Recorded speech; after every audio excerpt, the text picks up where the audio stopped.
Kamusta po ang lahat? Are you blessed today? Batiin nga po natin ang ating mga katabi. Ang bawat isa, sabihin natin, you are blessed today. Yan, you are all blessed. Kamayan po tayo. Okay, so bago po tayo magpuri, basahin ko lang po yung Psalm 100. Lift up a great shout of joy to Yahweh. Go ahead and do it, everyone, everywhere. Worship Yahweh with gladness. Sing your way into His presence with joy. And realize what this really means. We have the privilege of worshiping Yahweh, our God. True enough, we have the privilege to worship our God. Amen? For He is our Creator and we belong to Him. We are the people of His pleasure. You can pass through His open gates with a password of praise. Come right into His presence with thanksgiving. Come bring your thank offering to Him and affectionately bless His beautiful name. For Yahweh is always good and ready to receive you. He's so loving that it will amaze you, so kind that it will astound you. And He is famous for His faithfulness toward all. Everyone knows our God can be trusted, for He gives His promise to every generation. Amen! Hallelujah!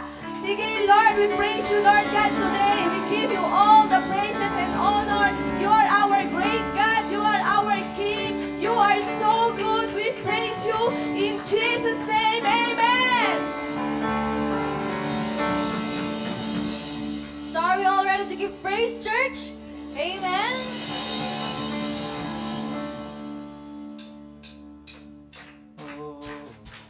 Come on, church, let's sing this all together. Living in the overflow. Oh, expect the supernatural. Oh, I'm living in the overflow. I'm ready for a miracle. For you, my God, more than enough. Come on, church, let's clap our hands, everyone.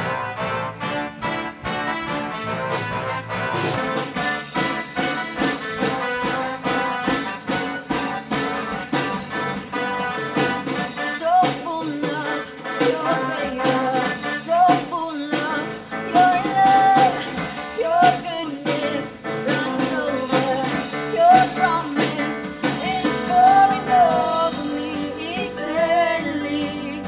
Blessed to be your blessing, exceedingly abundantly, more than enough.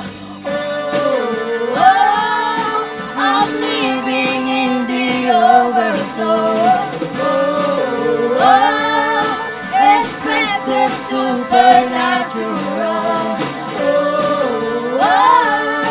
I'm living in the overflow. I'm ready for a miracle. For you, my God, more than enough. Oh, Jesus, oh, we give praise.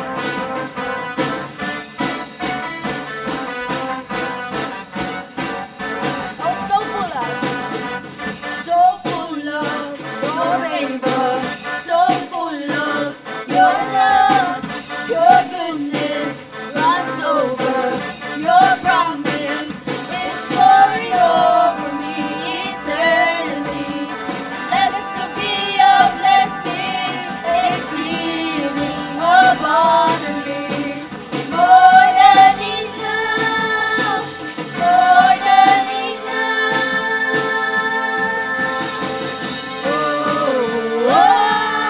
I'm living in the overflow. Expect the supernatural. I'm living in the overflow. I'm ready for a miracle. For you, my God, more than enough. Oh, we give praise you. Only for you, Lord. Oh, we thank you, Lord. Come on, church, let's sing this all together. I'm blessed, I'm blessed.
endless praise resound.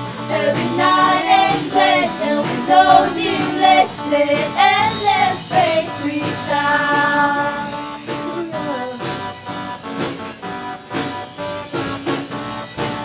Oh, we give you praise, Lord. Oh, we praise. Oh, we lift you up, Lord. Lift you up, up, up. We're giving you a love, love, love for everything you've done, done, done. Oh, we give you all the praise. Come on, church, we say, lift you up, up, up. We're giving you our love, love, love for everything you've done, done, done. Oh, we give you all the praise. Here we go.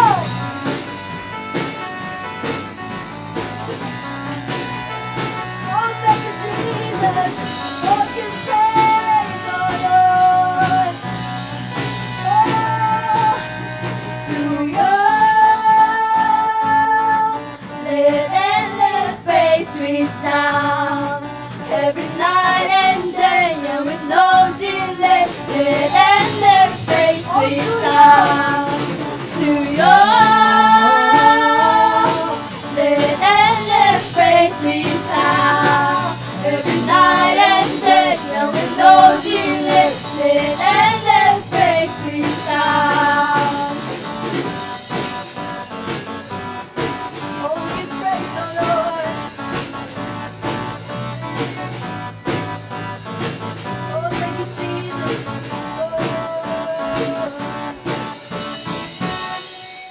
Oh, thank you, Jesus. Thank you, Lord God. Come on, church, let's give the best clap to our Lord. We praise you.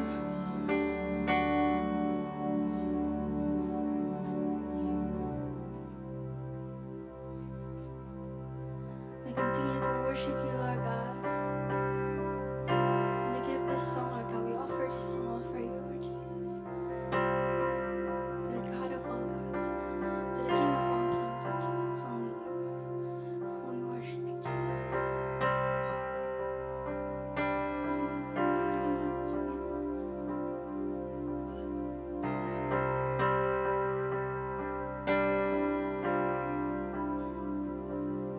In the darkness, we were waiting, without hope, without light, till from heaven you came running, seeing your eyes, to fulfill the law and prophets. To a virgin came the word, from a throne of endless glory, to a cradle in the dirt. We sing praise you. Praise the Father, praise the Son, praise the Spirit, three in one. God of glory, majesty, praise forever to the King of Kings.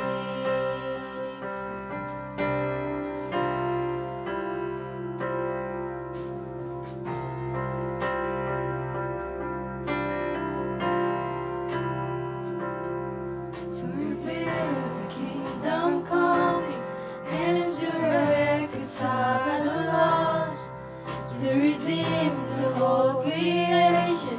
You did not despise the cross, for even in your suffering, you saw to the other side, knowing this was our salvation. Jesus, for our sake, you died.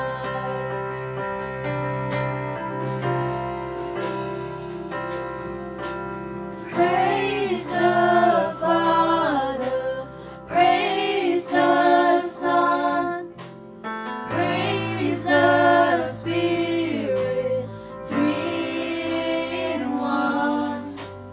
God of glory, majesty.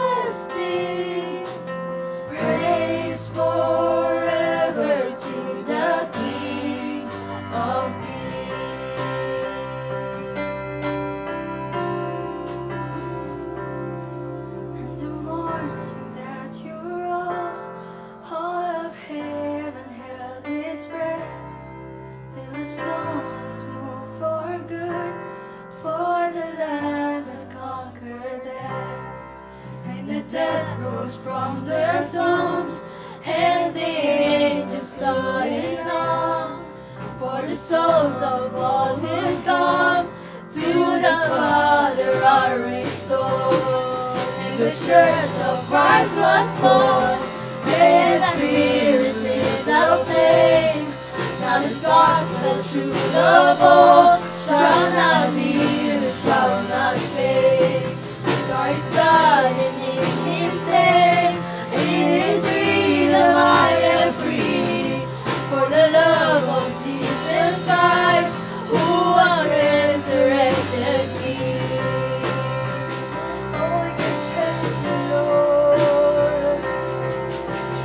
Praise the Father, praise the Son, praise the Spirit, three in one.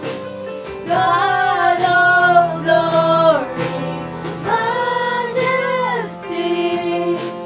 praise forever to the King of Kings.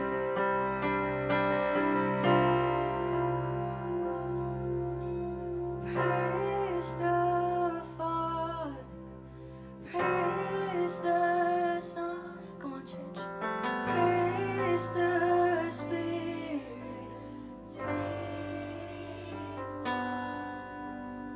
God of glory, majesty, praise forever to the King of Kings. Praise forever to the King of Kings.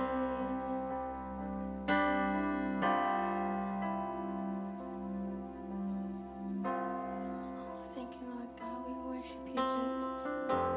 Come on, church, you can continue singing. You can lift your hands up right now and just speak to our Lord.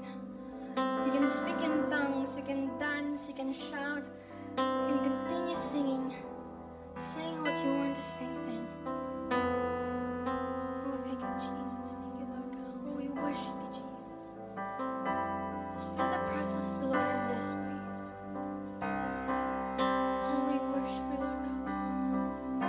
Praise forever to you, Lord Jesus.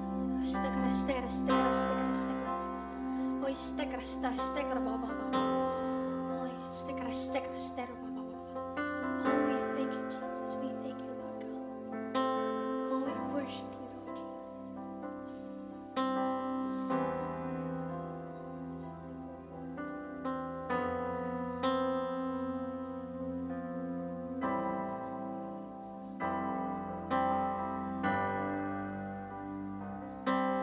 Oh, thank you, Jesus. Thank you, Lord God.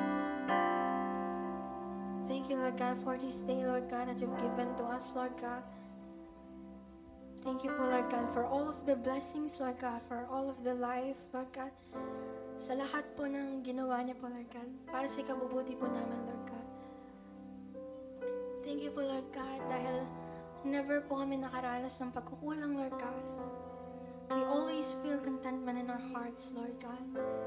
And we thank you, Jesus, for all of this, Lord God. And we believe, Lord God, na with you, Lord Jesus, everything is more than enough, Lord God. Everything is overflowing. We can feel the overflowing love, the overflowing joy, the happiness, Lord God, the peace that comes when we're with you, Lord Jesus. And we thank you, po, Lord God, for everything. We thank you, po, Lord, for this day. We thank you, po, Lord God, for this life, for all of these abilities, Lord God, that we feel complete right now, Lord God. We thank you, Lord God, that you've answered all of our prayers, Lord Jesus. You have answered everything, Lord God. And right now, Lord, we are healed, Lord God. We're free from anything, Lord God, that disturbs us, Lord Jesus. We are free, Lord God, from any problems, Lord God, that this world has, Lord Jesus. And so, Lord, for today, Lord God, we're lifting everything up to you, Lord. We're lifting everything, Lord Jesus. And we thank you, Lord God, for the message, Lord God. We thank you, Lord, for our preacher today, Dahil tinawag niyo po siya, Lord God. Dahil ibinigay niyo po, Lord God, ang topic, Lord God, ang message na matatanggap po namin ngayon, Lord Jesus. And we thank you po, Lord God, for everything. We continue to thank you, Lord God. And we praise you, Jesus. And we give you all the highest glory and praises. In Jesus' name we pray.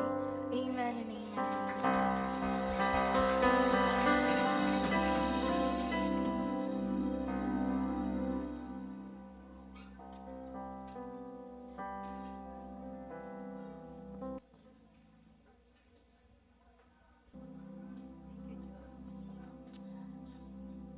Hello, good morning po everyone. Good morning. Again, welcome to JFCF Gentry.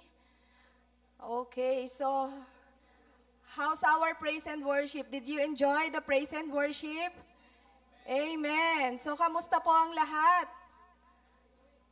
Okay naman po ba? Welcome po sa mga bago. May bago po ba tayo? Pakitaas nga po yung first time. Do we have first time? Wala pa. Okay, meron yan mamaya. Na-late lang. Okay. Okay na po ba ang lahat? Okay, naka-live po tayo, no? Good morning po sa lahat ng nanonood sa live natin, sa FB Live. Welcome po sa JFCF Gen 3. Okay, so bago po tayo dumako sa mensahe ng Lord sa atin, may tanong lang po ako na gusto kong pag-isipan nyo po kahit 30 seconds lang. Siguro it's time na we focus on the message, no po? Kalimutan po muna natin yung mga bagay-bagay na dala-dala nating mga alalahanin. And let's focus on the message of the Lord. Saglit po tayong tumahimik. Ito po yung question ko. Sa puntong ito ng buhay nyo, are you satisfied or contented with what you have right now? Sagutin nyo lang po sa isip nyo, hindi nyo po kailangang sumagot sa akin. Is everything you have now is enough? Or you want more in life?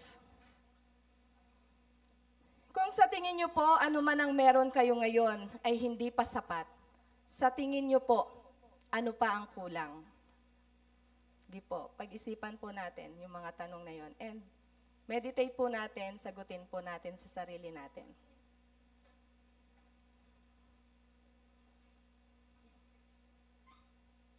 The reason I am asking this question is because in a time such as this, the devil is at work trying to deceive many people that a lot of things, a lot of money could satisfy us.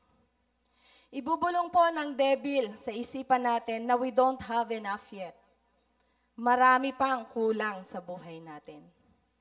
Sasabihin ng kaaway na you are not successful. You are not yet fulfilled. Sasabihin ng kaaway sa isip mo, yung mga kakilala mo, ang yaman na, ang dami ng property, pero ikaw wala pa. Yung kaklase mo, sikat na, ikaw hindi. Yung mga kaibigan mo, ang dami ng napuntahang bansa o lugar, ikaw wala pa. Kaya naman ikaw, kaya ka nagtatrabaho, kaya gusto mo yumaman, kaya gusto mong patunayan na kaya mo din magkaroon ng lahat, ay kasi gusto mong patunayan na kaya mong magkaroon din ng lahat ng meron sila. So you will work harder. We will work harder. We will hoard or accumulate things because we think we don't have enough. Pinipressure tayo ng demonyo, ng spiritual enemy natin sa isipan natin, sasabihin niya pa nga kung single ka, nag-iisa ka na lang sa buhay. Yung mga kaibigan mo may asawa na, may pamilya na. Ba't nag-e-echo tayo? May pamilya na, marami ng anak, ikaw wala pa. May kulang sa'yo. Yan po yung mga sinasabi ng kaaway sa isip natin. Kaya naman ikaw, just to be complete, kahit sino na lang ang dumating, kahit nga bawal na relasyon, makikipagrelasyon. Why? Not only to feel complete, but to compete. In this world, para po tayong nasa kompetisyon. Kanino tayo nakikipagkompetisyon? Why is that? Because the devil says you don't have enough. And he is using material things, money, people to complete you. He doesn't want you to see there is God that could ever satisfy you. Dinadivert niya yung attention mo sa mga bagay na sa tingin natin, yun ang magkukumpleto sa atin. At kapag hindi natin nakitang Jesus is enough, then we will hoard things, we will chase money and people as if these things are enough. But what is enough? Ano nga ba ang sapat na? Ano nga ba ang definisyon ng enough? And how many things are enough? And how much money is enough? So this is the message the Lord wants us to hear and learn this morning. That what matters most in life is not things, but Jesus Christ. Amen? If you have Jesus in your life, He is enough. Ano po ang sabi po sa next slide? Psalm 23 verse 1. Wala po tayong yan. So yung question natin na what is enough, ang sagot po matatagpuan po natin sa verse na to. The Lord is my shepherd, I have all that I need. So you have enough when you have all that you need. Tama? So what are your needs? Do you have a house? Yes. Then you have enough. Do you have clothes to wear? Yes. Then you have enough. Do you have food to eat?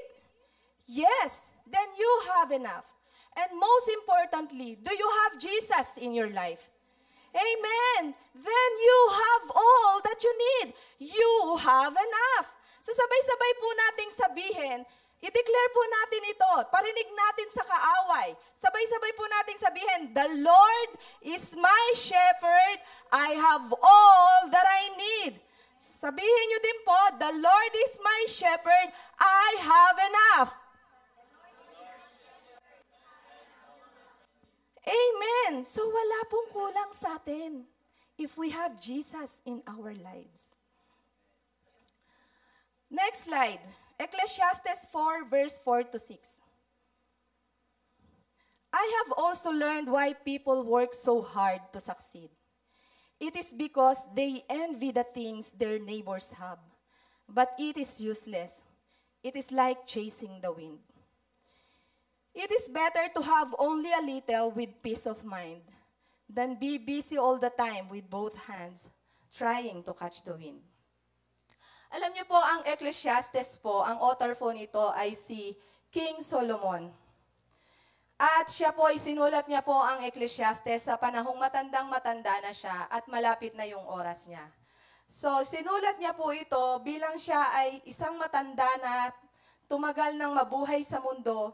Marami na siyang mga observation sa buhay, sa tao na nakita. Marami din siyang experiences na naranasan sa buhay. At reflection po ito. At marami siyang mga realizations sa buhay. Si King Solomon po, siya po yung pinakamatalino, pinakamayaman of his time.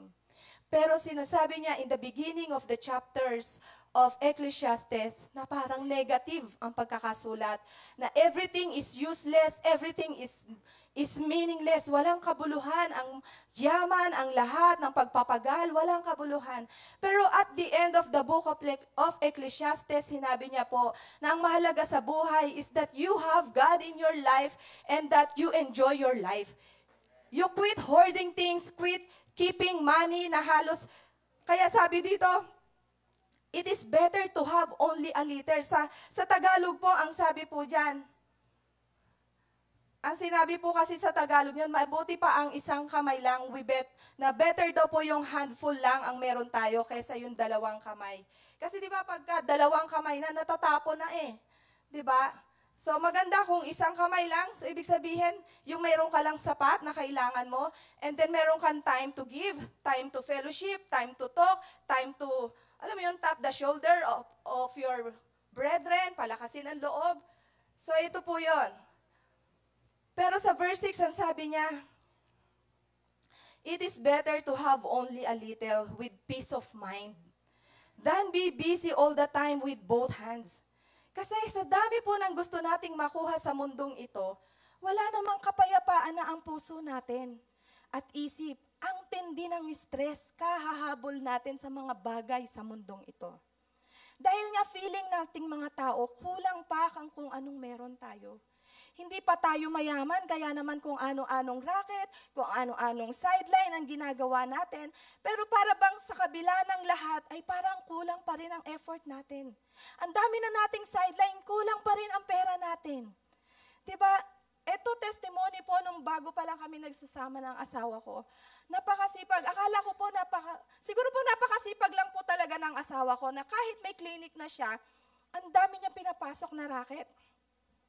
Dalawa pa lang anak namin, alam niyo po, nagtatrabaho pa ako. Isa pa lang anak namin, nagtatrabaho pa lang ako. Maliit pa si Audriel. Nag-alaga po siya ng 45 days. Mga sisiw. Tapos nung nagsilaki na, ako po yung magpapa-order sa opisina, bebenta kami ng manok. Tapos, merong time na dumating din po na pumasok po siya sa networking. Nag-first Vita Plus kami. Puro power. Dito tayo yayaman. Gusto niyo ba yumaman? Power! Hindi naman kami yumaman doon.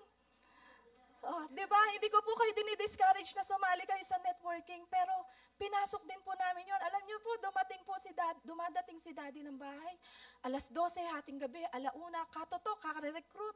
Kasi siya po yung pambato, doktor siya, pang-motivate. Pero hindi maganda yung pagsasama namin. Kasi mag-isa lang ako sa bahay, tapos ine-expect ko dadating siya ng ganitong oras, wala siya. So, hindi masaya. At ano pa po yung nag-dental supply pa po siya. May clinic na kami. Gusto niya na pasukin kung pwede lang lahat na, wag na siya matulog, magtrabaho na lang siya. Pupunta siya ng Bicol, dala-dala yung mga dental supply, lahat ng dadaanan namin na lugar na may clinic, bababaan niya ng supply, aalukin niya. Diba? Pagod na pagod ang asawa ko. Why? Kasi meron siyang mga gusto. At gusto niya yung may effort. May effort po siya na ginagawa para makuha yung gusto natin. Ang gusto po ni Lord sa atin, hindi tayo maging abala sa pagpapayaman. Na napapabayaan naman natin kung ano ang higit na mahalaga. Ang relasyon natin sa Diyos, sa pamilya, sa kapwa, ito po yung mahalaga. You are blessed, you have enough if you have work. If you have the ability. Diba? If you have strength. Kaya lang, hindi tayo nasasatisfy. Kaya we do it our way. Yung performance natin, yung effort natin, ang akala natin ang magpapayaman sa atin. Ano po sabi sa Proverbs 10:22? The blessing of the Lord makes one rich, and He adds no sorrow with it. Sa Good News Translation, it is the Lord's blessing that makes you wealthy. Hard work can make you no richer. Alam niyo po, sa Bible, marami po tayong makikitang verse kung paano po tayo yayaman. Napakadami po. Tinuturuan tayo ng Bible. Andyan po ang Matthew 6:33. Sabi, seek first the kingdom of God and His righteousness and all these things. Ano yung all these things? Shall be added unto you. Ano yung all these things? Lahat ng meron dito sa mundo. Pero anong dapat mong gawin? Unahin mo ang Diyos. Ano po inuuna natin? Magtrabaho. Di na nga minsan nakakapag-pray paggising sa umaga, ligo, pasok sa trabaho. Di na makapagpasalamat sa panibagong araw, panibagong buhay, basta magtatrabaho ko para may pera ako. Pero, ang sabi po sa verse na to, ang tunay na nagpapayaman po sa atin ay ang ating Diyos. Hindi po yung sobra-sobrang pagtatrabaho. Siguro sabihin ng iba, hindi totoo yan. Maraming masipag, maraming hardworking naman talaga na yumaman. Totoo naman po yun, na kapag nagsipag kayo, yayaman talaga kayo. Pero pag sariling effort o gawa po natin ang pagpapayaman at wala ang Diyos, nagdudulot po ito ng kapighatian. At hindi po naglalas ang kayamanan na meron tayo. So ang sinasabi po ng verse na to, na the blessing of the Lord ay the blessing that is complete. The blessing that is enough. Walang kulang. You will become rich without sorrow. Gusto niyo po ba yon? Na kayo ay mayaman na wala kayong pagdurusa nararanasan? Yung yumaman ka na hindi ka na-deprive sa tulog? Yung yumaman ka na hindi nasira o naging magulo ang buhay ng pamilya nyo? Yung dumami ang pera mo pero nakakatulog ka ng mahimbing? Yung yumaman ka na hindi ka nag-aalala kung ano mangyayari bukas? Yung yumaman ka na hindi ka nagkasakit at hindi mo ginamit yung pera mo sa pagpapa-ospital kundi nag-enjoy ka lang? Yung yumaman ka na hindi ka nag-alalang tumulong o magbigay sa kapwa mo dahil sa isipin na baka maubos ito? Yun po ang yaman na walang kaakibat na pag-aalala o kapighatian. Yun po ang yaman na hindi magmumula sa sarili mong diskarte, kundi dahil alam mo na ang Lord ang nagpapayaman sa iyo. Dahil ang pagpapala ng Diyos ang nagpapayaman sa atin. So may tanong po ako sa inyo. Do you see yourself rich or prosperous now? Nakikita niyo po ba ang sarili niyo ngayon na mayaman at matagumpay na? Amen. Praise the Lord. Alam niyo po kasi, iba po ang pagtingin o definisyon ng mundo at ng Diyos sa taong mayaman. Sa mundo, mayaman ka kung marami kang property. Mayaman ka kung marami kang sasakyan.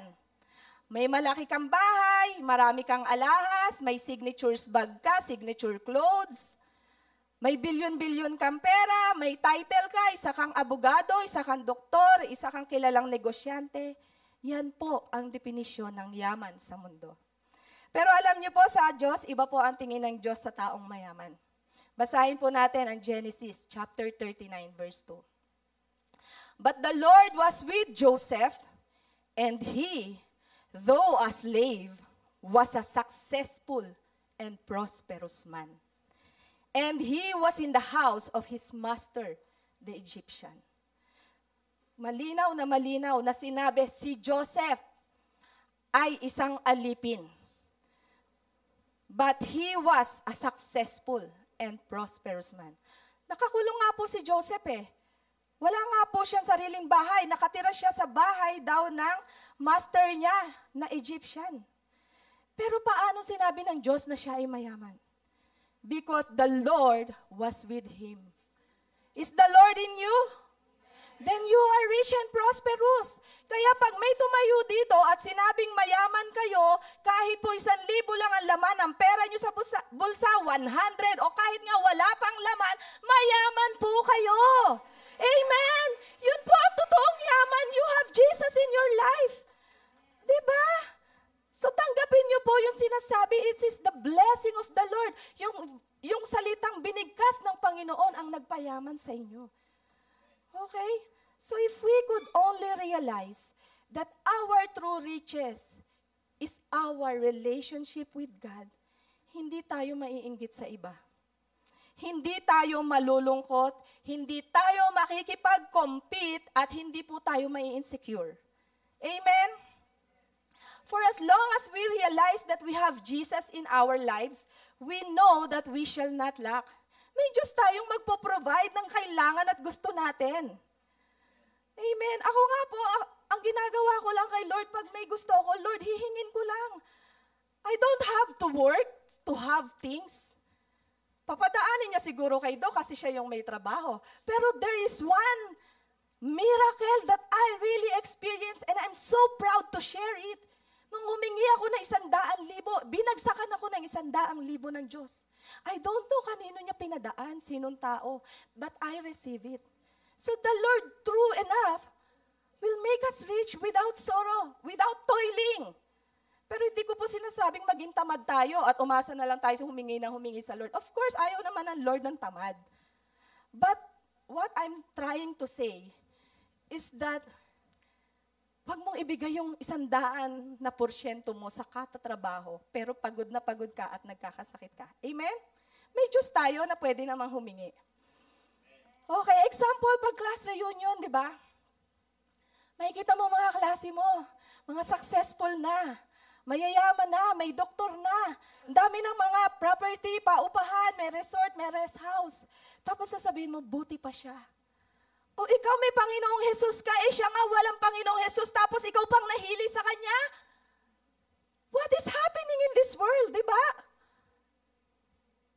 Ikaw ba wala nga siyang Panginoon, hindi mo alam yung sa likod ng yaman na meron siya, di mo alam kung anong pagdurusa o pinagdadaanan niya. Because he has no Jesus in his life. And you are more blessed because you have Jesus in your life. That is why, kaya nga po, andyan, ang Romans 12:2 na nagsasabi sa atin, na kailangan nating baguhin ang ating kaisipan. Huwag po nating gayahin at sundan ang pamamaraan ng mundo. Diba? Huwag nating tularan. Kailangan ma-renew ang mind natin. Okay, sa Matthew 6:19-21. Sabi po dyan, wait lang. Huwag kayong mag-ipon ng kayamanan para sa inyong sarili dito sa mundo. Dahil dito ay may mga insekto at kalawang nasisira sa inyong kayamanan at may mga magnanakaw na kukuha nito.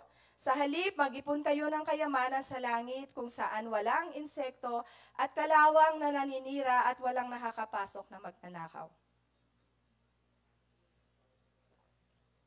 Sabi po sa kanta natin kanina, we are blessed and living in the overflow. Not because we have more than enough, we will hoard things. Dahil sobra-sobra ang pagpapala nating tinatanggap ay mag-a-accumulate, mag-iipon na tayo ng mga bagay-bagay. You know why? Because we have more than enough so we can be a blessing. Ito po yung talagang purpose bakit ka binless ni Lord. Para ikaw po ay maging daluyan ng pagpapala. Sa'yo lang po pinapadaan ng Lord yan, hindi po yan sa inyo. Nasasabi mo, bibili ako ng ganito, bibili ako ng ganyan. Pero yun po yung nagiging natural sa tao ngayon. 'Di ba? So we have more than enough so we can be a blessing. Lahat ng sobra sa atin ay para ibahagi. Huwag daw po tayong mag-hoard, mag-accumulate, mag-ipon ng yaman o ng itinuturing nating mga yaman natin dito sa mundo. Ano ba yung mga itinuturing mong yaman? Meron kasi hindi lang naman pera yung, kumbaga kung ano yung kinikip mo, yung hinuhoard mo, yun ang yaman mo. 'Di ba? Kung minsan, kung ano-anong bagay yung mga binibili natin kahit meron pa tayo. Dami na nating sapatos, dami na nating damit, dami na nating sombrero. Napatingin ako sa asawa ko. Napakadami na pong sombrero, pero ano po naman ang nangyari? Nagkaroon na tayo ang tao ng habit of collecting things. Collection ba? Collection ko lang yan, pero ang mamahal, di ba? Ngayon nga nauuso sa mga celebrity, anong kinokollect nila? Labubu, na napagkamahal-mahal din, pero mukhang demonyo, monster. Diba? Sabi nga po, demon pet po yun, pet ng demonyo yon. Pero, inubos ang pera sa ganoon. Sabihin sa akin, baka i-bash ako dyan, ano naman, pinaghirapan naman nila, pera naman yon. Yun po yung thinking ng mundo, na pera nila yon. Actually, lahat nga po ng sobra na ipambibili mo sa mga walang kakwenta-kwentang bagay, hindi naman talaga sa'yo yun. Pinapadaan lang ng Diyos sa atin. Basta you have everything that you need, everything na susobra sa kailangan mo, that's for other people to bless. Amen? So ako po, iniisip ko habang ginagawa ko yung message na to. Ano ba yung pinakamaraming bagay ko na pag-aari ko sa bahay? Ako po, madami po akong libro sa bahay. Kasi dalaga pa lang ako, mahilig na po ako magbasa kung ano-ano. Kasi hindi naman po ako matalino, kaya meron akong hunger sa information. So yun po, mahilig ako magbasa. Tapos yung po mga libro ko ngayon, di ko maipamigay. Halos di ko nga maipahiram eh. Kasi pag hiniram, di na sinusoli. Ewan ko, bakit parang minamahal natin ang mga bagay-bagay na dapat po talaga, sabi nga po sa isang article na nabasa ko, pag 1 taon mo na siyang hindi ginagamit, ipamigay mo na. Ibenta mo na, i-dispose mo na. Kasi bakit? Sabi po sa verse na to, sabi diyan, that can be stolen by thieves, material wealth that eventually rusts, decay, and loses its value. Kakalawangin na, aalikabukan na, masisira na, at mawawala na po ng halaga ang mga bagay na yan kahit gaano pa po yan kamahal. At totoo naman po, So nga, dati, puro libro, nakatambak na sa sako. Di ko po maipamigay kasi may plano ako na kung loobin ni Lord na mapalakihan ko ang bahay, magtatayo ako ng mini library ko doon. Yun po yung pangarap ko, kaya di ko po siya mapamigay. Tapos, ngayon po, ngayong panahon na ito, alam niyo po kung anong pinakamarami ko ngayon? Mga damit. Ikaw ba naman magkaroon ka, kumari, na may supplier ng damit? Hindi kaya dumami ang damit mo? Napakadami ko na palang damit. Wala na rin akong paglagyan. So this is the message for all of us. Kasali po ako. Kasali po ako na tinuturuan at sinasabihan ng Panginoon. Hindi po ito para sa inyo lang na parang, oy, si Ate Kelly, kala mo galing-galing, kala mo siya hindi ganon. Para po sa ating lahat ito. And habang ito po ay ginagawa ko, totoo naman na-realize ko, saan napunta yung mga pera namin? Sa mga bagay na walang kabuluhan, na later on, tatapon mo na, pamimigay mo na. Kalat na nga lang sa bahay, di mo pa maitapon. Because we value things too much, hindi po natin ma-let go. Kahit sa totoo lang po, wala na tong halaga. Pero pansinin nyo, yung mga bagay na yon di natin ma-let go. Yan cellphone, di natin ma-let go. Di pwedeng mag-slip sa kamay ng mga kabataan yan ngayon. Katabi pa nga matulog ang cellphone. Diba? As if this is all that matters, you cannot live without cellphone. Ako, iniwan ko cellphone ko doon sa anak ko para pumirmi siya doon. Sa bahay, wala akong cellphone. Pero, kapag nagkamali ang asawa natin, or meron na-attract tayo sa ibang tao, ibang lalaki, ibang babae. Sa ano na lang po sa showbiz na lang. Ang dali-dali pong ipamigay o i-let go ng asawa. Paano nangyayari ang ganitong bagay? Yung snatcher aagawin ang iPhone mo. Na andoon ang buhay mo, papatayin ka kung di mo ibibigay, di mo pa rin ibibigay. Mas mahalaga ang iPhone kesa sa buhay ko. Diba di nyo naitanong nyo, what is happening in this world? Kung wala kayong discerning spirit na binigay ng Holy Spirit, magiging alipin tayo ng mundong ito. Magiging alipin tayo ng mga nauusong bagay ng mundong ito. So this is a reminder for all of us. In this verse, sabi po, the Lord wants us to store up treasures in heaven. Ano po ba yung mga yamang makalangit? Ito po yung mga mabubuting gawa. Ito po yung mahalin natin ang ating kapwa.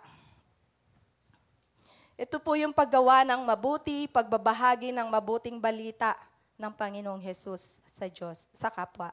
Yung salvation na ino-offer po ng Panginoong Hesus.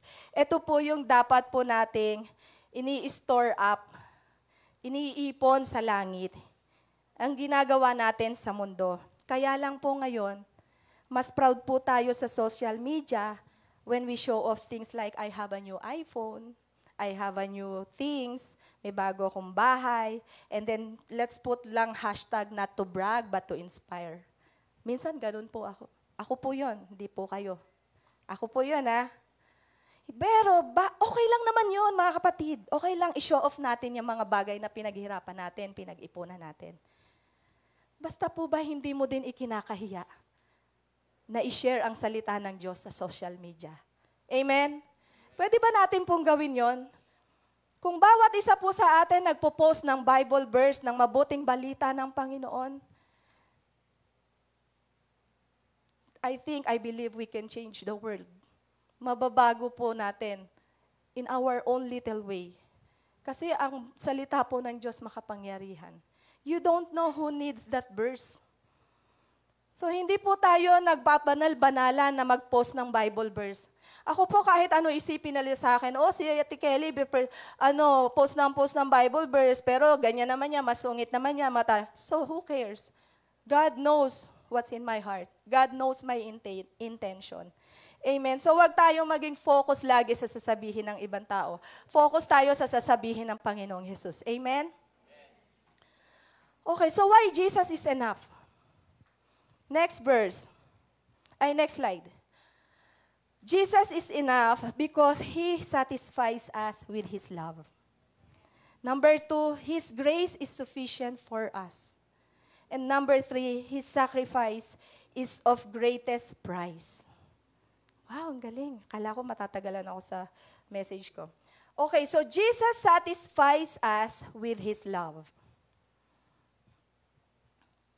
Sabi po dyan sa verse na yan, only you can satisfy our hearts, filling us with songs of joy to the end of our days. Psalm 90 verse 14. To have Jesus in our lives is enough because only Jesus can satisfy our hearts. Not the material things, not people, not even your spouse, not even your kids, not even your parents. Hindi po ang mga taong ito ang magbibigay ng kakontentuhan at kakumpletuhan sa ating buhay. Kapag may Jesus po tayo sa buhay natin, kumpleto na tayo.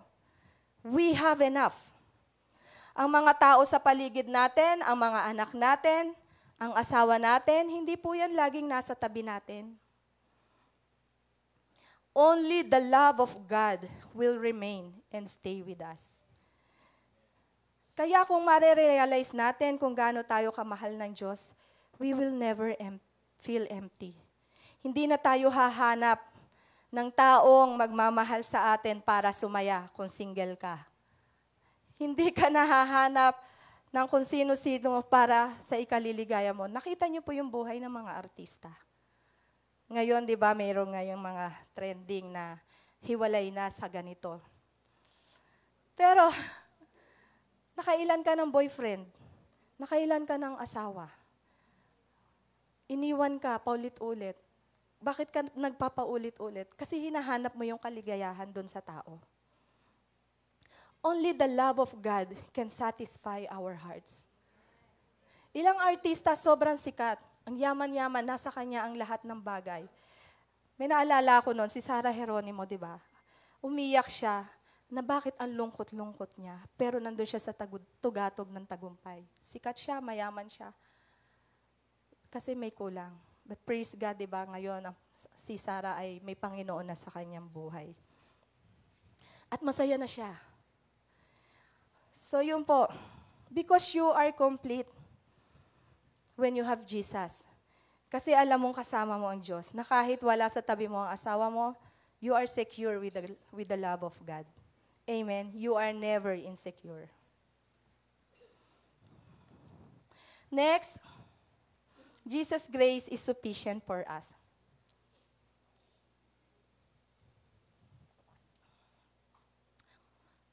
But He answered me, my grace is always more than enough for you, and my power finds its full expression through your weakness. So I will celebrate my weaknesses, for when I'm weak, I sense more deeply the mighty power of Christ living in me. Even kapag may mga pagsubok po tayo sa buhay, hindi po natin lagi maaasahan ang tao. Amen?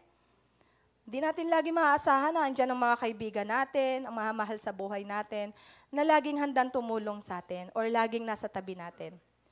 Ikaw at ang biyaya lang ng Lord ang haharap sa laban ng buhay. Amen?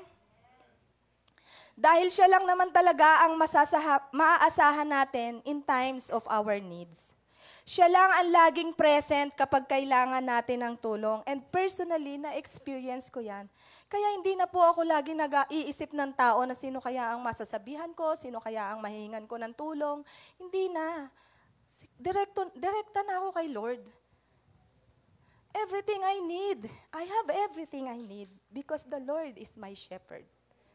Yun lagi, nagde-declare lang ako ng mga pangako ng Lord and it calms my heart. It calms my mind. Jesus' sacrifice is of greatest price. Sabi po dyan, again, the kingdom of heaven is like a man who is a dealer in search of fine and precious pearls, who, on finding a single pearl of great price, went and sold all he had and bought it. Sa Tagalog po, ang kaharian ng langit ay katulad ng isang negosyante na naghahanap ng mga mamahaling perlas. At nang makakita siya ng isang perlas na napakahalaga, umuwi siya at ipinagbili ang lahat ng kanyang ari-arian at binili ang perlas na yon. So ang parable na ito po is about what matters most to God. We were lost and going astray, but Jesus valued us so much. Pinahalagahan tayo ng sobra ng Diyos. Next slide. Kinuha niya ang lahat ng pain, mga pasakit para bilhin o tubusin ang minamahal niyang mga tao. Tayo. To Jesus, we are a pearl of great price. Iniwan niya po ang magandang kalagayan niya sa piling ng Ama.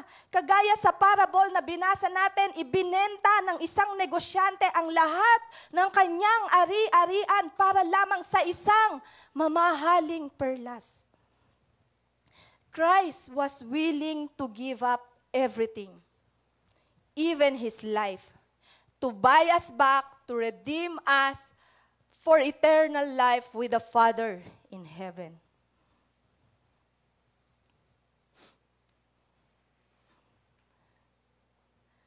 His love, He died for our sins and rose again.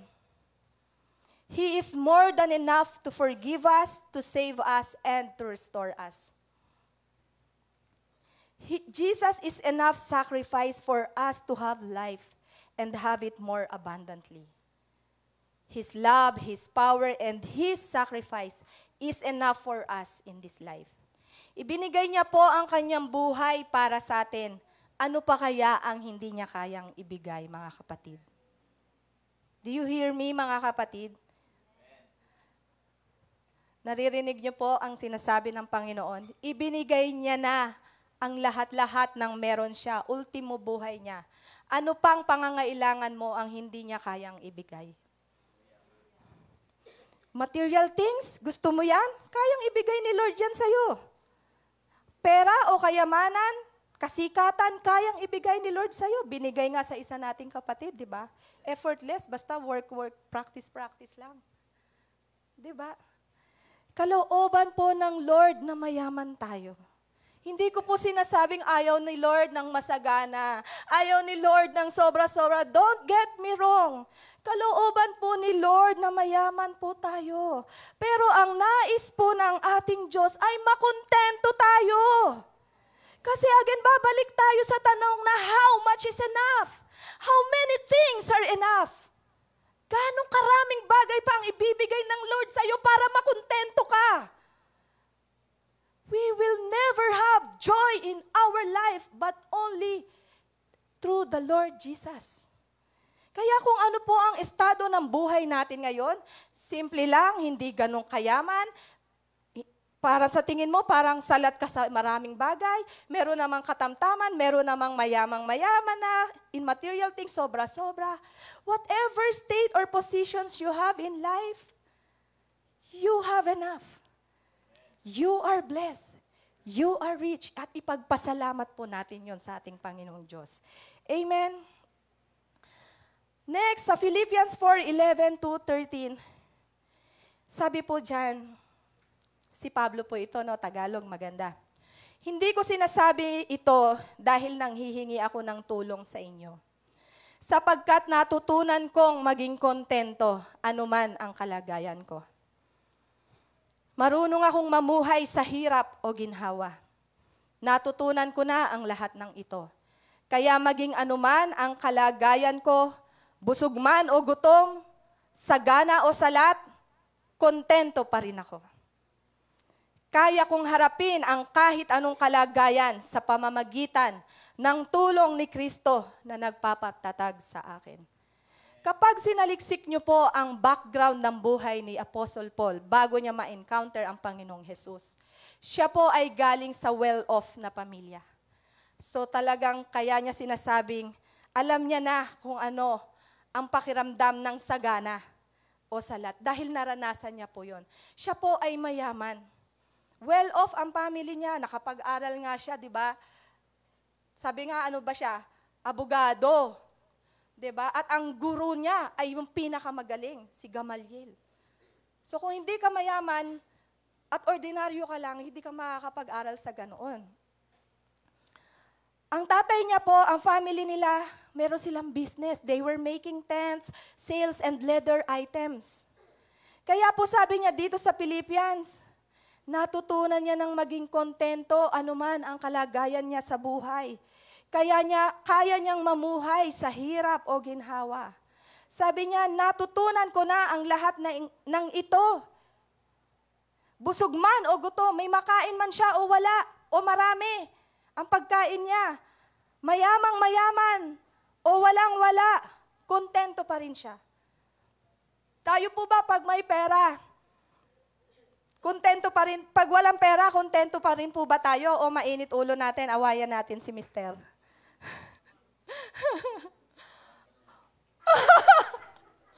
Maghanap ka ng pera. Dami-dami nating babayaran. Diba? Naapektuhan. So napakaganda po ng ibinabahagi sa atin ni Apostle Paul. So ito po para sa ating lahat. Hanggat buhay ka, pasalamat ka. Sabi sa Matthew 6, di ba? There is more to life than these things. Di ba? Meron lang po akong ibabahagi. Meron po kasi akong nakakwentuhan na nakatanggap ng milyon na halaga. Di ko na po papangalanan, pero meron siyang sinabi na napaisip ako. So bata pa lang po itong tao na nakakilala ko ay may Jesus na sa buhay niya. Lumaki po siya sa isang Christian church. At sakto lang ang buhay niya. Hindi sila mayaman, hindi sila mahirap. Parang tayo lang dito, pantay-pantay lang na buhay. At the age of 60 years old, nagkaroon po siya ng 5 million. Sabi ko sa kanya, ano ang feeling? Sabi niya po, alam niyo po, parehas lang doon sa dati na wala kang 5 million. Yung may milyon at walang milyon, parehas lang daw po. Praise the Lord. And that for me, nag-strike po sa akin yun. Inisip ko paano niya nasabi yun. Kasi million to, from 0 to million, di ba? There's a big difference. Pero alam niyo po, sa kaiisip ko, nag-isip ako ng bagay na mga wala ako dati na meron ako ngayon. Although wala naman akong katulad niya na may 5 million, ano? So inisip ko na lang kung ano po yung wala kami dati na meron ako ngayon. Dati po, wala po kaming sariling bahay. Nangungupahan lang kami. Pero ngayon may sarili na kaming bahay. Dati po, ang sasakyan po namin, tora-tora ang tawag namin. Minsan nga po, nagko-camouflage po yung sasakyan namin sa tindi po ng itim ng usok po. Dati po, yung sasakyan na po namin na yon, pupunta kami sa Bicol, maikwento ko sa di pa nakakaalam. Ito po ay, nasiraan po kami ng gulong, naflatan po kami doon sa Bicol. Sakto, napakabuti ng Diyos. Sa tapat ng vulcanizing shop kami na siraan ng gulong. At habang nagpapahangin po siya ng gulong, ginalaw po ni Ashi yung kambyo ng sasakyan namin. Galaw-galaw siya, nilaro-laro. Mamaya sabi niya, Daddy! Hawak niya ng kambyo, taas-taas ang kamay. So gulong lang ang problema namin na wala pa yung kambyo. Napakasaya ng buhay kahit bulok ang sasakyan. At nagkaroon po kami ng bagong sasakyan. So, naisip ko yung sinabi ng kakilala ko. Ano ang pakiramdam ng wala kang milyon sa merong milyon? Parehas lang. Ano ang pakiramdam ng bulok ang sasakyan sa bagong sasakyan? Totoo, parehas lang po. Kasi nung wala po kami ng mga bagay na yon, masaya na, mapayapa na, nagmamahalan na kami dahil may Panginoon kami sa buhay namin. And that is the most important thing in life. So tunay po na parehas lang. Kung mayaman ka ngayon, pasalamat ka.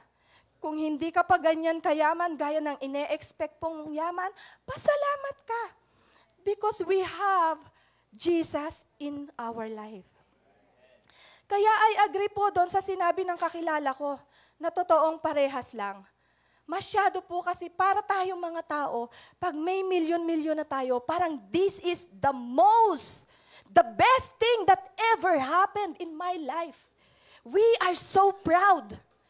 But when you receive the Lord Jesus Christ, did you ever say, this is the best thing I ever have in my life?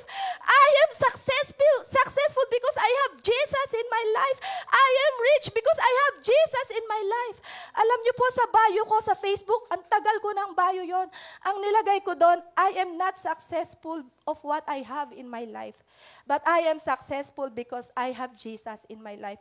Ilang taon ko ng Facebook yon, di ko po yun inaalis. And every time makikita ko yon, maaalala ko na kahit nagkukulang kami ngayon, mare-remind ako, I am successful.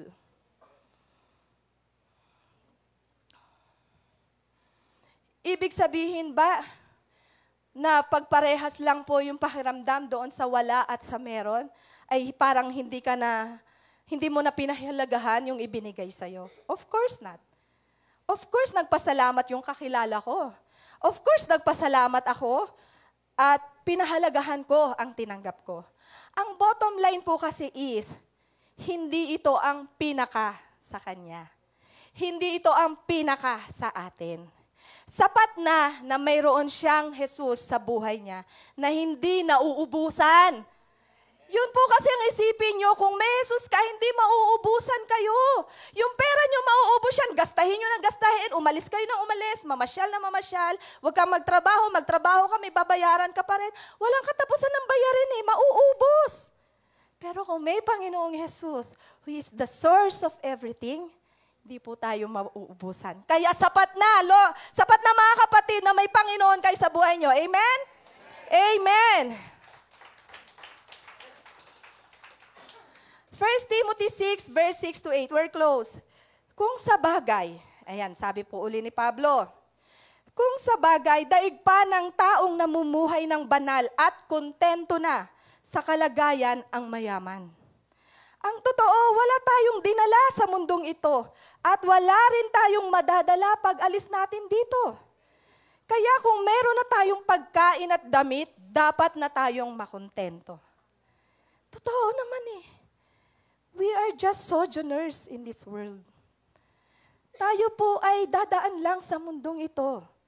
Ipamigay na natin yung mga hindi na nagagamit.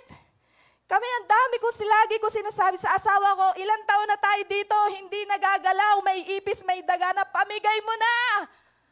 Why? We are so attached of things.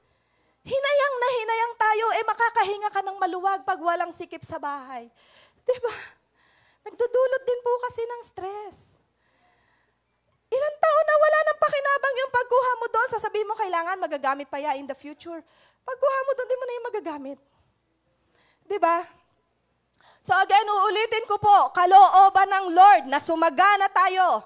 Hindi ko po sinabing huwag kayong magpasagana sa buhay. At magkaroon, kalooban po ni Lord na magkaroon tayo ng magagandang bagay sa mundo. Kasi ano sabi po sa Psalm? He will not withhold good things from you. At sinabi niya din that He delights in the prosperity of His people. Ayaw lang ng Lord na ito na ang kayamanan na ang buhay natin. Na kapag nawala ito, ay parang wala ka na ding buhay. Lantang gulay ka na. Ang nais po ng Lord, habang yumayaman tayo, nandun pa rin ang kapayapaan at kakontentuhan sa kung ano ang meron at wala tayo at magpasalamat ka. Amen? Kung wala kang ganito, pasalamat ka. Pagtiwalaan mo ang Diyos sa buhay mo, sa anumang sitwasyon ng buhay mo. Because at the end of our lives, next slide, just like King Solomon, it's not about how much or what we have, but who we have in our lives. Amen? Do you have Jesus in your life again? Then you have always enough. Can I call the praise and worship team? And tayo po ay tumayo at sabay-sabay po nating i-declare, i-confess ang kanta na ito. Para ito po ay ma-meditate natin habang kinakanta natin. Jesus is enough in your life.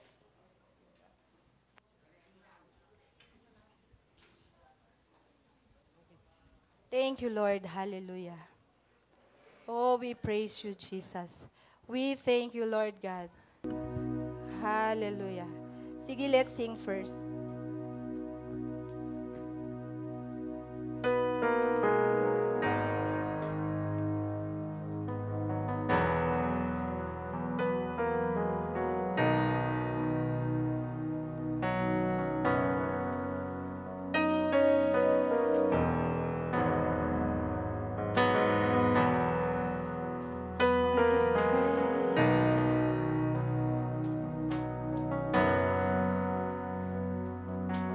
Christ is my reward and all of my devotion.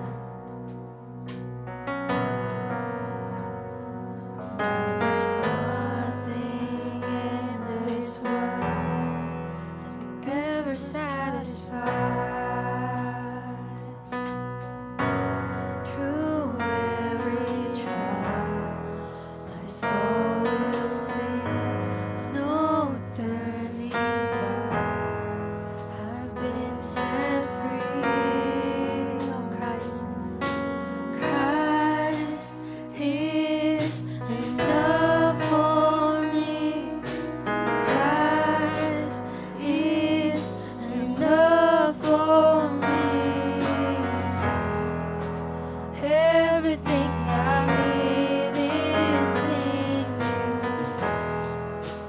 Everything I need.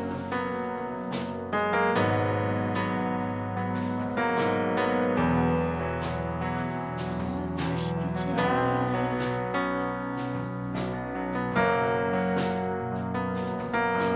Christ, my all in all, my joy and my salvation. And this hope will never fail. Heaven is our hope. Through every storm, my soul will sing. Jesus is here. To God be the glory. Christ is enough for me. Christ is enough for me. Everything I need is in you. Everything I need. Oh, Christ, Christ is enough for me. Christ is enough for me. Everything I need is in you. Everything I need. We worship you, Jesus. Oh, we are to follow you, Lord. Oh, thank you, Jesus.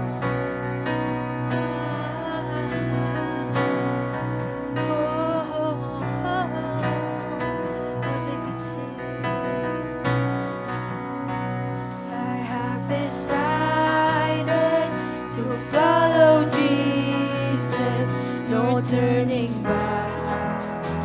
No turning back. I have decided to follow Jesus. No turning back. No turning back. Oh, the cross before me, the world behind me. No turning back. No turning back. The cross before me, the world behind me. No turning back. No turning back. Oh, thank you, Jesus. Christ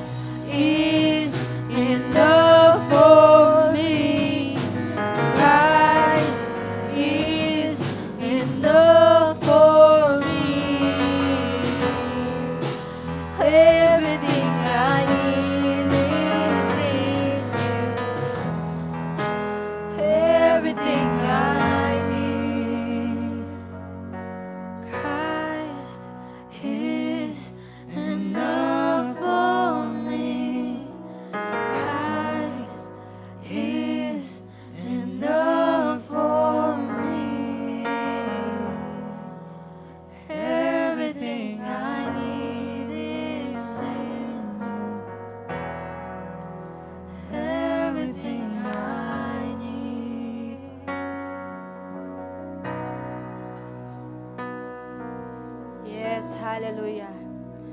Thank you, Lord, that you are enough for us, Lord. Sabihin nga po natin, mga kapatid, Lord Jesus, you are enough in my life. Amen. Hallelujah. The Lord is leading me, the Holy Spirit is leading me, na sabayan niyo po ako sa panalangin. Repeat after me po.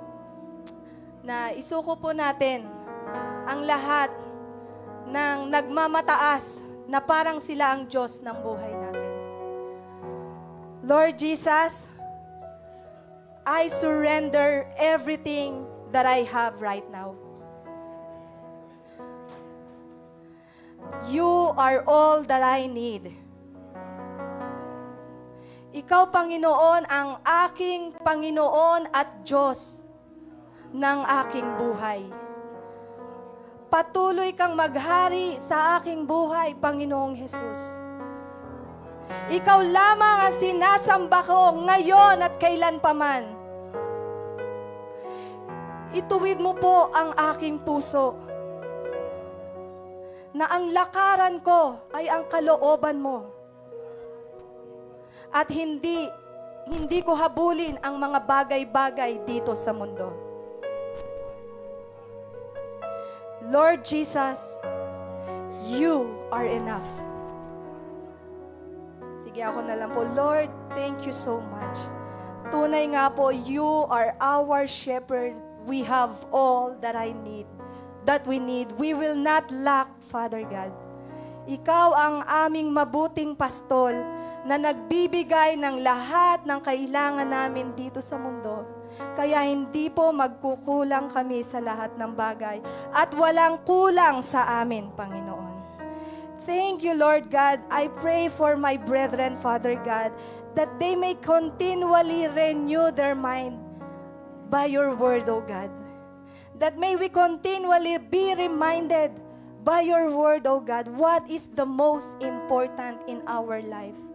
Lord, alam po namin we are in the last days of this world, Father God. And the enemy, the devil, is trying to divert our attention to these things na iiwan din naman namin pagdating ng tamang panahon mo, Panginoon. May we not love things, but love people, O God. May we have this compassion as Jesus has compassion to us, Lord God, to share your word, to share the good news, O God, in our brethren, O God. Ang dami, Panginoon, nalulumbay, nalulungkot, nade-depress, naghahanap anong kulang sa buhay nila, Lord. May you use our heart to fill their hearts with your presence, with your love, with your grace, O God. Lord, thank you for this day. Thank you for this message, Lord, na naibabalik mo kami sa kung ano ang pinakamahalaga sa buhay namin ngayon. Na ipapaalala mo sa amin kung bakit kami nabubuhay sa panong ito. Panginoon, we are the salt and the light of this world. Nawa po, Panginoon, magrema ito sa amin na nandito lahat. Na hindi kami napapunta dito for attendance, oh God. Church attendance lang, no. We are here to fulfill your will in this world, oh God. Oh, hallelujah. Oh, Lord, you know that we cannot do our thing. Di namin kayang gawin ang lahat ng bagay kung wala ka. But you are in us. You are with us, and we can do all things through you who strengthen us. More of you, Lord, and less of us. More of you and less of things, oh God. Yun po ang mahalaga. Thank you, Lord, for empowering us as we leave this place, oh God. Thank you, Lord, na anuman yung mga sitwasyon ng aking mga kapatid ngayon, Lord, you have comforted them. Kung ano man ang relasyon nila sa pamilya, Panginoon, you have restored it already. That they will walk in love, oh God. Ano man yung karamdaman nila, Panginoon, sa katawan, they are already healed. And ano man yung pangangailangan pinansyal nila, Lord, you will provide. Because you are enough. You are more than enough and always enough, Father God. Thank you, Lord, that we have you, Lord God, na hindi mo pinagkait ang sarili mong buhay para maibigay lang ang buhay na masagana sa amin. And that will be found in you alone, O God. Oh, we praise you, Lord God. Come on, let's praise the Lord Jesus. He is worthy of our praise. Come on, let's cry out to His goodness, Panginoon. Marami pong salamat. Napakabuti mo. Wala kang katulad. Tunay nga sa iyo nagmumula ang kapayapaan ng aming isip, kapayapaan ng aming kalooban. Sa iyo nagmumula ang pinansyal na pangangailangan. Sa iyo nagmumula ang kagalingan, ang pagmamahal, Panginoon. You are worthy of our praise, oh God. That's why we praise you, Lord, because you are enough. You are enough in Jesus' name.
Hallelujah!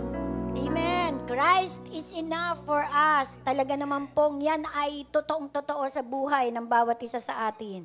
Na talaga pong si Kristo lang ay sapat na. Amen? Kaya po yung mga nakaka-stress sa buhay natin ay alisin na. Sino po may gusto sa asawa ko? Joke lang. Joke. Hindi.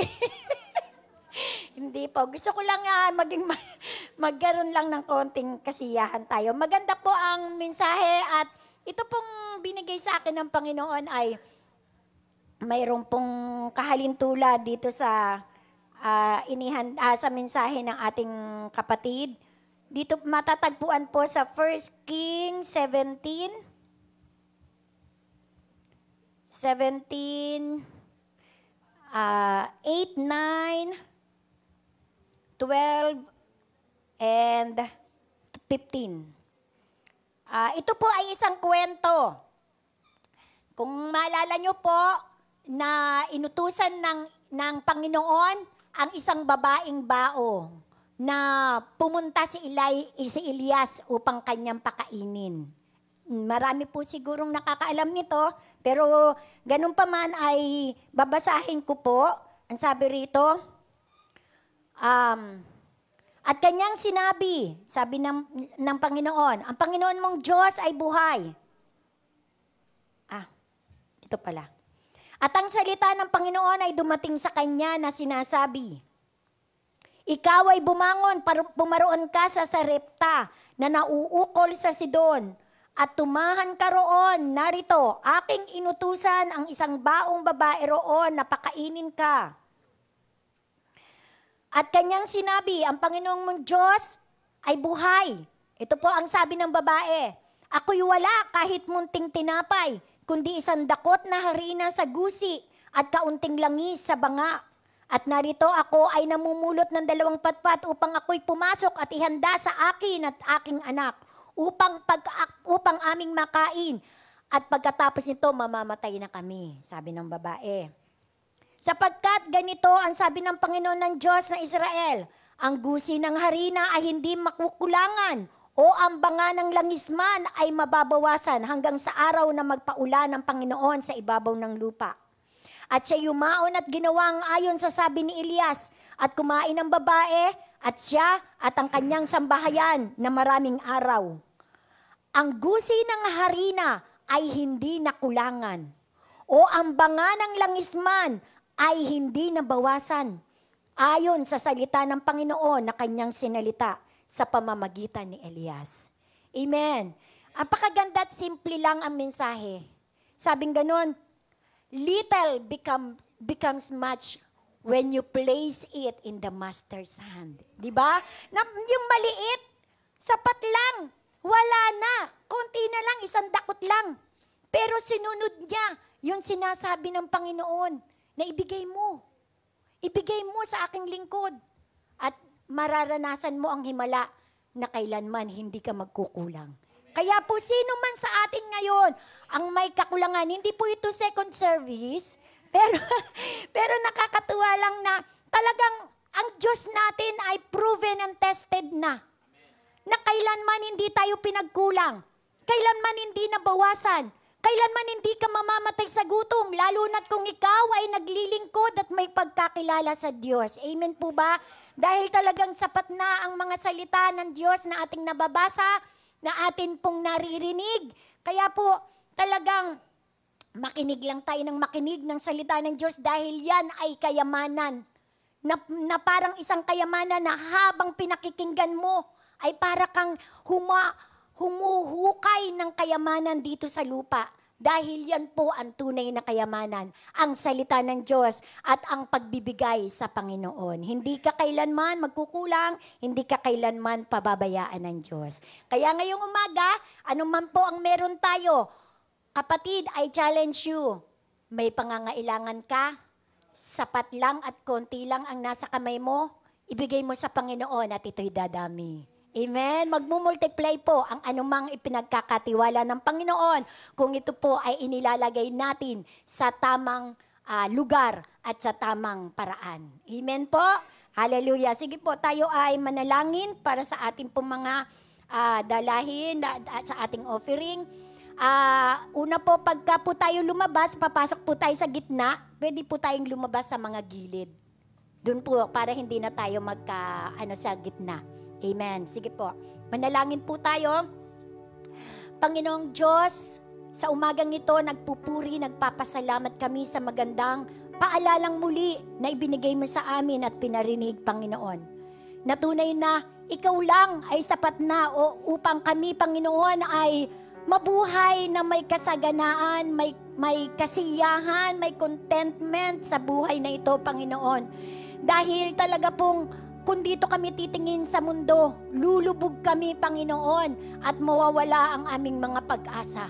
Pero salamat sa iyong mga pangako, sa iyong mga salita, Panginoon, na nag-a-uplift ng aming mga pananampalataya, ng aming mga espiritu upang maranasan namin, Panginoon, ang fullness of joy, fullness of pangangailangan namin, Panginoon, sa buhay na ito, Panginoon. Salamat, O Diyos, pagpalain mo ang mga bagay na ipinagkatiwala mo sa amin, ang mga trabaho, businesses, Panginoon, na ibinigay mo sa amin, ang mga tao na pinagmumula ng aming pong pangangailangan. Pagpalain mo po, Panginoon, ang bawat isang ito, O God. At tunay po na tulungan mo na kami ay tiwala sa iyo na anuman ang aming tinatangkilik, kaunti man, malaki man, Panginoon, matutunan naming unahin ka, Panginoon, at sumunod sa iyong naisin at kalooban. At alam namin, Panginoon, na ito, Panginoon, ay mararanasan namin ang himala, ang multiplication, Panginoon, sa lahat ng aming tinatangkilik. Salamat, Panginoon, sa Umagang ito, salamat Panginoon sa mga taong ito na handa, Panginoon, na ibigay. Maging ang kanilang panahon, maging ang kanilang buhay, maging ang kanilang talento, Panginoon, na ipinagkaloob mo, Panginoon. Hindi lamang sa pananalapi. Pagpalain mo bawat isa. Sa pangalan ni Jesus, Amen and Amen. Sige po, tayo po ay magbigay.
Okay, para po hindi masayang ang oras natin, mukhang may problem po tayo sa ating announcement lang po.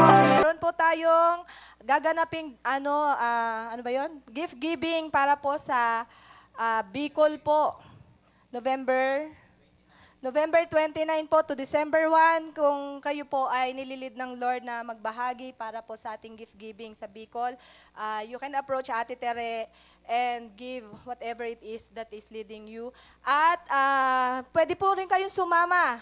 Kung gusto nyo po, kausapin nyo lang po si Doc Anthony para po maayos po natin yung sasakyan sa mga gusto po mag-join. At magkaroon ng meeting, anong oras, and yun lang po. So may mga announcement pa ba tayo? Wala na? Ayun, meron na. Okay. Welcome to Faith Center General Trios. We have 2 services every Sunday. First service starts at 9 a.m. and second service starts at 5 p.m. Sharing time, men and women. We are also inviting you to join our mini fellowship after the service every first and third Sunday of the month. You are all welcome to join our youth fellowship every second and fourth Sunday of the month after the service. Be a part of our ministries. Get to know our church leaders and who you should look for.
Okay, so pag-imbita po natin ang ating pong service, no po. Sige po, tayo na pong tumayo lahat. Taas po natin ang ating mga kamay at tanggapin ang pagpapala ng ating Panginoong Diyos. Panginoong Jesus, maraming salamat sa araw na ito. Kami po ilalabas sa lugar na ito, Lord, na daladala ang iyong mga pangako, ang iyong pagpapala, Panginoon. At kami po, Panginoon, ay magiging pagpapala din po sa lahat ng aming makikilala, makakasama, ma-encounter sa buong isang linggo. Thank you, Lord God, for this day. We are so blessed. We praise you and honor you. In Jesus' name, amen. Thank you so much po. See you again next Sunday.